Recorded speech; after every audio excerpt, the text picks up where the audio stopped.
Rightio. Here we go. Feel set? Yep, cool. Do you want me to look at the camera or look at you? Or? I'm not going to edit that bit out. Oh, really? Ladies and gentlemen, we are back. First podcast, first YouTube, JMTTV, first Real Jamie Mill podcast attendee, amazing athlete, magnificent human being. I'm just about to let you know all the real awesome things about Risha. Guys, this is Reesha Lewis. She has been recently ranked as the number one ultra runner, number one ultra female runner in Australia. That's correct, eh? What was that? Ranked. Oh, yeah, the highest ranking for a race last year, the Guzzler, where I beat all the boys. Ooh, Wrapped him up. Racked him up, reeled him in, spat him out. All us boys got flogged. Not only that, Risha, King of the Mountain, taking that out down there in Pomona, recently won the ladies division, the AAA racing Hares and Hounds. Yes, and then the Guzzler as well, which was the other one. Coastal High. Coastal High. And Blackall.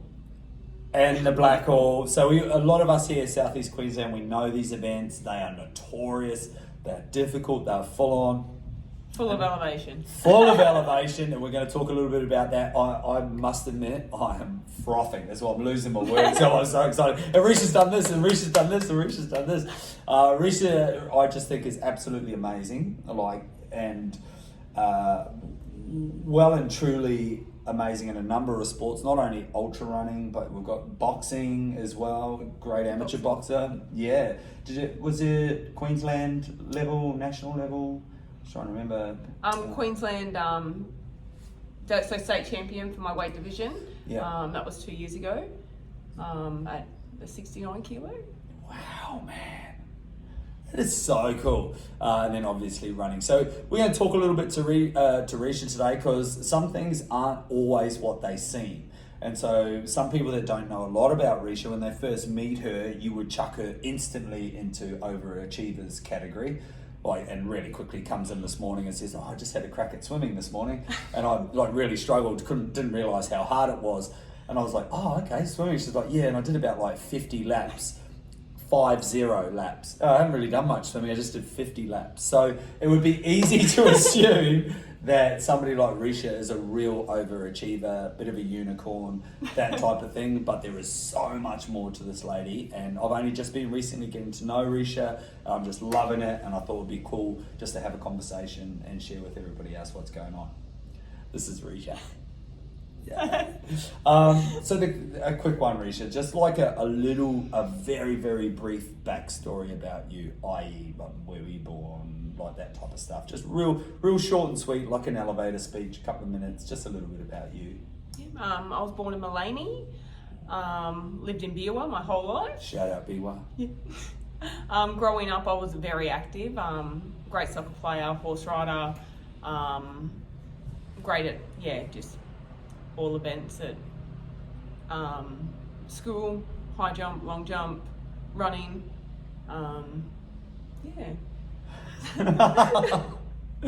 And professionally at the moment, what do you do? Because you're married, kids? Yeah, I'm married and have 2 young children. We have an earth moving business. Most days I try and fit in as much exercise as I can and juggle home life, work life, and children. Yeah, it's incredible, eh? And I suppose to allude very quickly to what I just think is incredible, and I have a similar background, and I know there's a lot of other people. So, at one stage in your life, this is coming. It's like, oh, fucking right. At one stage in your life, you were quite heavy, maybe making a few unsavory lifestyle choices, or something happened, or what? Tell us a little bit about. So, how heavy were you at your heaviest, and sort of how did that happen? Roughly? So, full term with my youngest child, I was nearly 150 kilos, but before falling pregnant with her, I was 142 kilos. 142 kilos. Yeah, 142 kilos. And I was fit all my life, very athletic, right up until I was about 18. And I'd been with my husband since I was 16. And I think just finishing school, working full time, turning 18, going to the pub, drinking, and you get comfortable in life. I don't know, like drinking, eating bad food, bad decisions, stop exercising, stop doing anything physical at all. Like you just go out party Friday night, you get up Saturday, go to work hungover, you couldn't wait for work to be over, so you go home and drink and hang out with your friends. And that was my life every weekend. Yeah, wow. So that was... And the weight just creeped on. Yeah. Creeped on. I think that's where a lot of us get caught out. That's certainly where I got caught out as well. Caught out, like it just happens for... Like because it happens so gradually, doesn't it? It does, a couple kilos here, a couple kilos there, and you're just like, oh yeah, it's just a couple kilos. But then years go on and it's not just a couple of kilos anymore. It's... It's just that accumulation. And like you said, it becomes a lifestyle, whatever it is. There's that saying that goes, you're a direct reflection of your daily habits and rituals. So whatever you do daily, over time will be reflected, in how we look or how we think and stuff like that, hey? Yeah. Man. Now I just think you are what you eat. So, and if you want to perform at a certain level, you got to fuel your body properly. Like, you don't put bad fuel in your car and expect it to run like a race car. Yeah, it's so true. I mean, I just have an enormous amount of respect for you in that sense, because I just know the journey. The mountain always seems so high to climb for people. Like, people come into the gym, Reesh, here and they're carrying a bit of weight, or they've got some bad habits that they can't quite shake, and the mountain just looks enormous to climb. And like to have the contrast, like to say, Risha, the runner, the fit chick, she too at one stage in her life was, and so what would you say to those people? Like, what would you, if somebody come in here and like you could see parts of your past in some other person, what advice would you give them? Like, or like, what did you do? Like, if we think success leaves clues, and you got yourself in amazing shape, athletically, physically, all these, mentally, things like that. So what advice would you give somebody to journey away from that type of lifestyle? Well, some people are just like, oh, it's so hard. How do you back it up every day? Or you don't have to do it every day. Like, I started off 3 days a week, but I made it like a job. I had to get up and do it.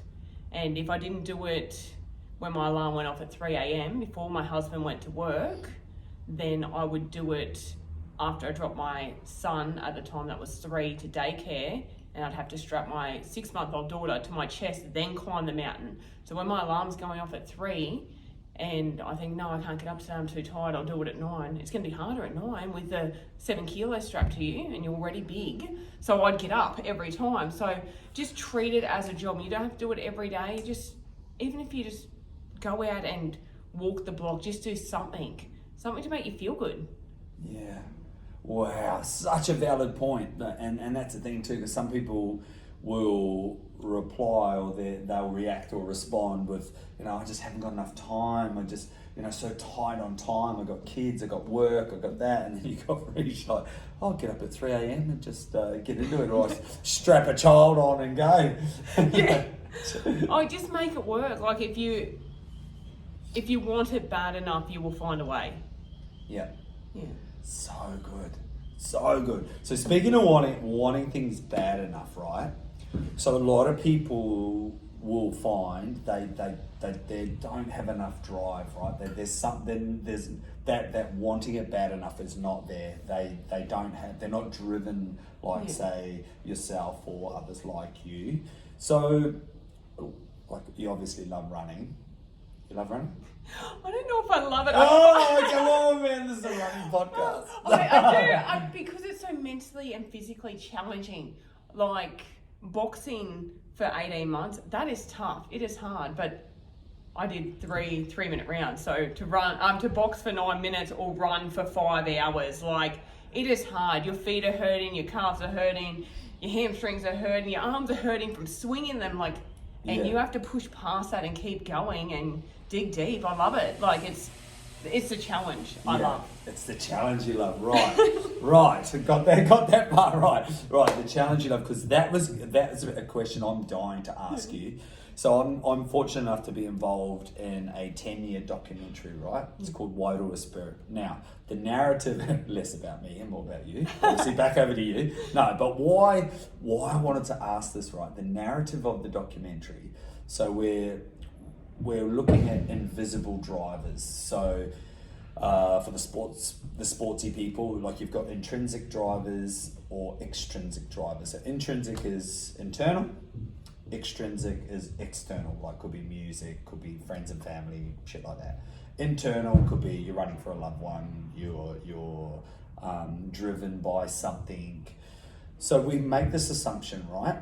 So at Risha's level, so you got top 10 runners, right? They go out to do the Blackall or the Guzzler, and we would all assume that the top 10 runners are all fit enough. So you would assume that the top 10, they've all got to be fit enough, haven't they? But physically, just physically. Yeah, definitely. Yep. And then we would assume that all 10 of those runners, top 10 runners, the guys that are out there and they're banging it, they also have this enormous amplified ability to, like, just mental strength, next level. They've got it up here in between their ears. Would we assume that there's you a bit would, of that? yeah. Yeah, you would. You'd fucking hope so. Anyway. Yeah. So they've got a bit of that. What happens beyond that? So if you assume that all these people have that, what drives a human being beyond all of that? What is beyond mental strength? What is beyond willpower? And if I were to ask you, so if we know you're fit, like no doubt about it, and fastest time out Mount Beerwah, by the way. I want to talk about myself, but I'm not, because I got the fastest time from the car park to the slab, and even that's debatable. And then realise, fucking hell, I need Sir Edmund Hillary and Tenzing to get up here. You actually got to climb. I needed to pick. Anyway, back to Risha. So she's the quickest up and down, right, here on the Sunshine Coast, Glasshouse Mountains. So we know Risha's fit. We know she's mentally tough. She is a fighter as well. So we got all that. What happens after that? What drives you? What drives me? So what is beyond mental toughness, beyond physical athleticism? What do you call upon? Well, I go on how I feel. So I'm running my race, and sometimes it's just flowing, and you feel great. But when you got to dig deep, I think of my past. I think of climbing the mountain at 142 kilos. That was hard. That was tough. What I'm doing right now, running a 50k race as a fit athlete, isn't hard. That was hard. So I tell myself, that was hard. You've got this. Let's do this. So different things from my past, and I think of that, or why I'm running. Like you said, my family, and I've had a lot of people at different finish lines before, and I run for them, and I think they want me to do my absolute best, and they're back there supporting me, waiting for me to come home. Dig deep, give it all you got, and push through the pain. Like, this is all going to be over, and whether it be King of the Mountain, a 30-minute race for me, and that's a hard 30-minute race. That's the hardest. Just if you've ever done Pomona, you know what we're talking about. It's a hard 4.2k. It's probably the hardest 4.2ks you'll ever do. Yeah. With 100 other runners up a narrow little path up this mountain. But I had at least 30 people at that finish line waiting for me to come back, and I'm like, 30 minutes. Give it all you got, and the pain's gonna be over. Like, you try and block out the pain and push through it. Yeah. And just, Risha said something to me the other day, because, that's incredible, man. And she said, what did you say about giving birth in the front of the... Oh, yeah, see, that's nothing. Like, I left it too late with my second child, Nevaeh. In labour at home, it's midnight, we have a 3-year-old, and I was like, oh no, it's fine. By the time we actually get on the road and get to the hospital, I actually turn up at the hospital, and her head's nearly fully out. So I had to give birth to my daughter in the front seat of my car at the hospital doors. Now that was a challenge, and that was hard. So I think of things like that when I'm running, and you feel like walking, or you feel like slowing down, or you're like, I can't do this today. You're like, yeah, you can. That was hard. Giving birth to your daughter in the front seat of your car was hard. Yeah, boys. Yeah, far out. Yeah. And I have zero comparison. You lost me. But I would imagine that would be fucking hard. Oh my God. It was hard. It was a challenge. It was exciting. Oh, what a parallel to compare with. I've got 5Ks to go. Time to dig deep. Remember that time that whew, you are incredible. I relive that moment quite a few times during different events. And yeah, I bet. Yeah, I love how, and this is really interesting, like what Risha's just alluded to. So we've been given like 3 different scenarios, 3 drivers that are, specifically personal to Risha, and that is something I found interesting because ultra running, ultra endurance world is so undulating and such a long time. Like one little thing that runs out, doesn't it? It's like, you're focusing on that, right, I've got to push hard on my family's waiting for me at the finish line. Yeah. Then after 20 minutes, you couldn't give a fuck about the people that are waiting. It's like, it's too much. And then you've got to think about something else. You got to think about something else. Or, you're running along and it's 50 Ks and anything can happen. It's a long time to be out there, and, you're approaching someone that is struggling, someone that's, barely running anymore, that's hunched over, and you have a chat to them as you run by, or you encourage them, or see if they need a gel or need some water, or you have a bit of a chat and you bring them up too, and it takes your mind off your pain too. Which is and you're so helping true. Someone. Yeah, so true. Love that. So good. So how just circling back one more time briefly. So your journey from 142 to where you are now. What are some if you could summarize like 3 really quick points of how that happened? How did you, what were some of the things you did to start that momentum, or to make that transformation, to make that shift? I know it happens over a long period of time, what's a couple of those things? So I was talked into climbing the mountain. So it's 6 years ago now, Australia Day. My sister, friend, and they took their children, I took my children, and I was like, no, I can't do this. Like, I can't climb a mountain, I'm too big. And so they talked me into it. I did it, loved it. I think that's important. You have to love what you do. Yeah. And it was hard. And it was hard for a long time. Getting up 3 mornings a week and climbing it, but you get home and you love it. So you got to love what you do. Like, I wouldn't go out and swim every day because that's something I don't love. Definitely. But when we don't love it, we do 50 laps of the pool. When we don't. I thought it was going to be easy to swim for an hour. It's not. Start off for maybe 20 minutes, I think. Stick with the running. Yeah. So I think, you have to enjoy what you do. Otherwise, you're not going to continue doing it. And don't treat it as a chore. Don't think, oh, I've got to do this today. Oh, it's going to suck. It's horrible. Yeah. Just get it done. Dig deep, get it done, and enjoy your day.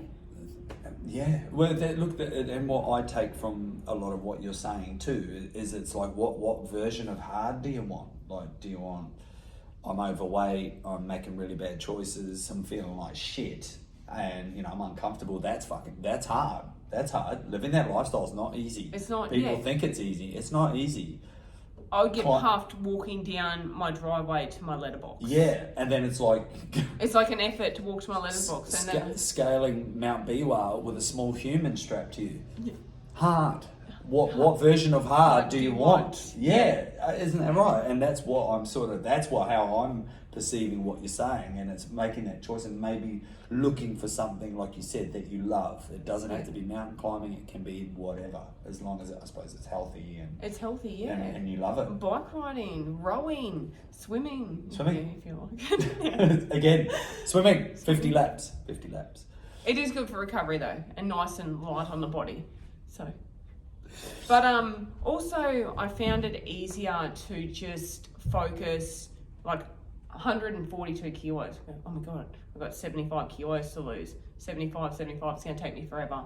So I'd be like, I want to be 130 kilos. Yeah. So I set a small goal. And then when I hit that, I set a new one. I wanted to be 120. And then I decided at 100 kilos, I was going to climb Mount Beerwah for the first time. So I didn't climb at 142.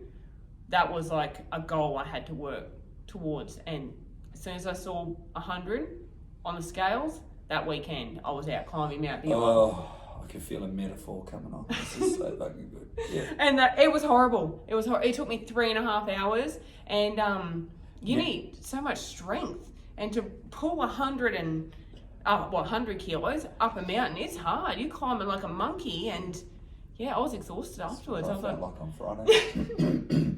So just small steps and small goals, and reward yourself too. Like, I'm not saying when it comes, I like to go out and have a 3-course meal every now and then and treat myself. Yeah. And after I lost 20 kilos, I did that. And, after I lost 40 kilos, I did that. And, I still treat myself now during the week. And when I feel like I've had a really hard week at training, I'll treat myself on a Sunday. Yeah.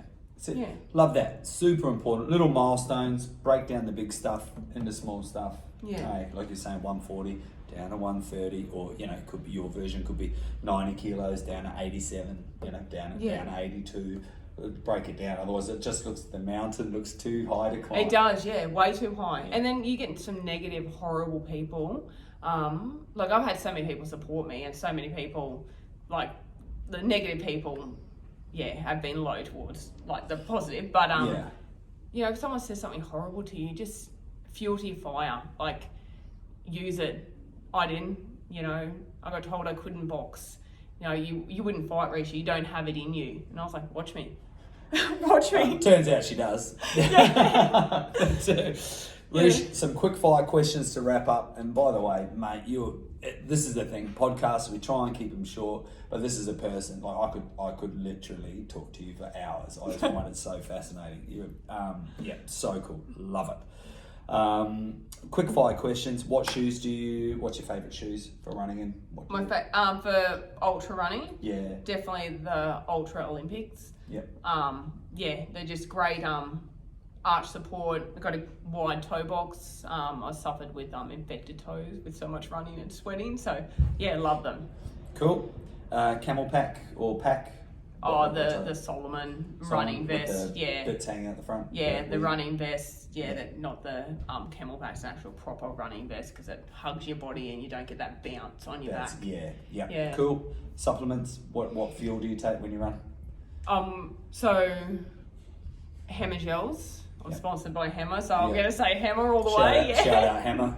Tagged in this podcast. Yeah. As we speak. Show notes. Hammer. Yeah. Big ups. Just Hammer gels usually, and I have some sugar mixes I mix up in the bottles when I race. Usually training runs, a Hammer gel and some coconut water, even frozen, is good. Coconut water. Yeah. Beautiful. It's really refreshing. I've actually got some here frozen because I'm going to run after this.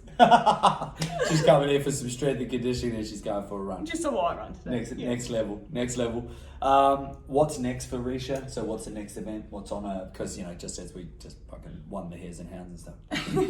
On to the next one. In 11 weeks I got UTA. Cool. The biggest race for Australia. Yeah. Oh. And so 8,000 stairs. And I've been fortunate enough to be involved in a very small way with Risha. We do the strength and conditioning together. My intention is to try and keep Risha injury free, so she can unbreakable, strong, unbreakable, relentless. Oh Jesus! A machine. Oh jeez.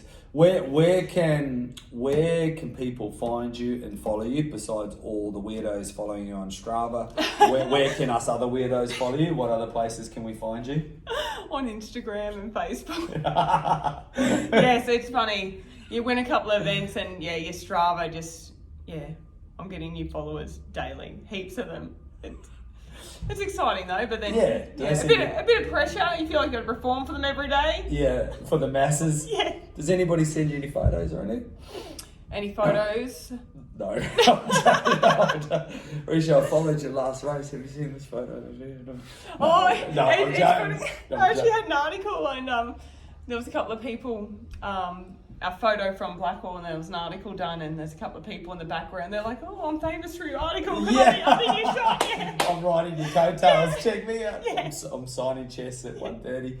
Risha, that is awesome, man. Thank you so much for your time, guys. No, make anytime. sure support our local girl Risha. She is an incredible athlete, but beyond all of that, what's most important, in my opinion, is you're an amazing human being. Out on the course, as she said, you'll find Risha asking people if they're all right, geeing other people on, even though she does take her racing very seriously, and is one of the best in the game. So make sure you go follow her on Instagram, join a few of us other running weirdos on Strava, and follow her. But Risha, thank you very much for your time. No, thank you for having me. Yeah, how good was that?